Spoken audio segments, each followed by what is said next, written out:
కదిలే నిప్పు కణమే కనులే కత్తి పనులే మాటై తాను బరిలో దిగితే పదము కాదు శరమే ఎరుపై దూకు పిడుగే సాటేది రాని కనుడే ఎదురై బరిలో అతడే దిగితే రణము తనకు వశమే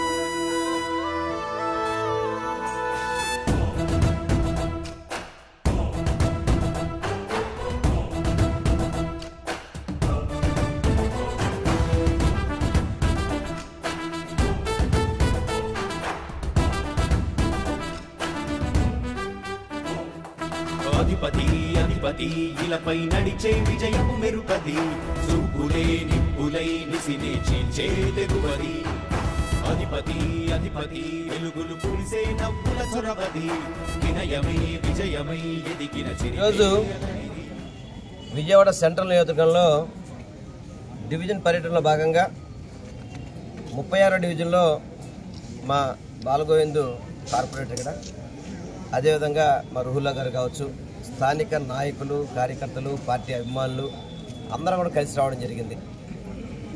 ఈ డివిజన్లో చక్కటి అభివృద్ధి మీరు గతంలో చూసుకుంటే కనుక జంకాన గ్రౌండ్స్ ఏ విధంగా ఉండేది ఈరోజు జంకాన గ్రౌండ్స్ ఏ విధంగా ఉందో ఒకసారి చూడండి. అంటే స్విమ్మింగ్ పూల్స్ కావచ్చు ప్రతి ఒక్కటి అభివృద్ధి చేయడం ఏదైతే దీర్ఘకాలికంగా ఉన్న సమస్యలు చాలా వరకు పరిష్కరించడం జరిగింది.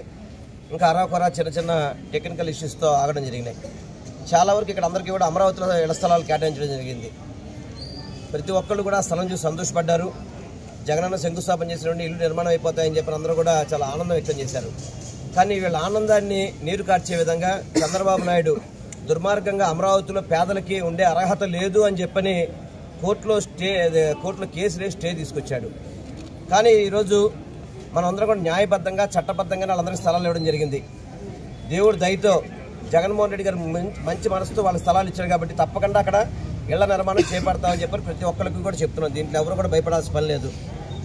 చంద్రబాబు లాంటి దుర్మార్గుడు అమరావతిలో కేవలం ధనికులు మాత్రం ఉండాలి పేదలకు ఉండే అర్హత లేదు అని చెప్పని కోర్టులో కేసులేసి వ్యవస్థల్ని ఏదో అబద్ధాలు చెప్పి ఆ విధంగా వ్యవస్థల ద్వారా ప్రజలను ఇబ్బంది పెట్టాలని ప్రయత్నం చేస్తాడు. అది ఎంతకాలం కూడా ఆగదు. ఎందుకంటే నిజం ఎక్కువ కాలం దాగదు, వచ్చేస్తుంది బయటికి. తప్పకుండా జగన్మోహన్ రెడ్డి గారు చేసే మంచి ఏదైతే అమరావతిలో పట్టాలు ఇచ్చాడో అమరావతిలో అందరికీ కూడా అటు విజయవాడ వెస్ట్ కానీ సెంట్రల్ కానీ ఈస్ట్ కానీ 3 నియోజకవర్గాల్లో కూడా చక్కగా మంచి స్థలాలు పేదలకు పంచిపెట్టడం జరిగింది.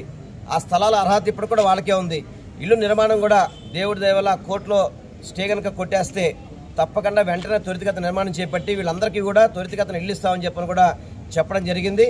పేదలకి ఇటువంటి చెడ్డ పనులు చేయొద్దని చెప్పి చంద్రబాబుకి పవన్ కళ్యాణ్కి నేను హితవు పలుకుతున్నాను. ఎందుకంటే ఏదైనా చేస్తే మంచి చేయండి.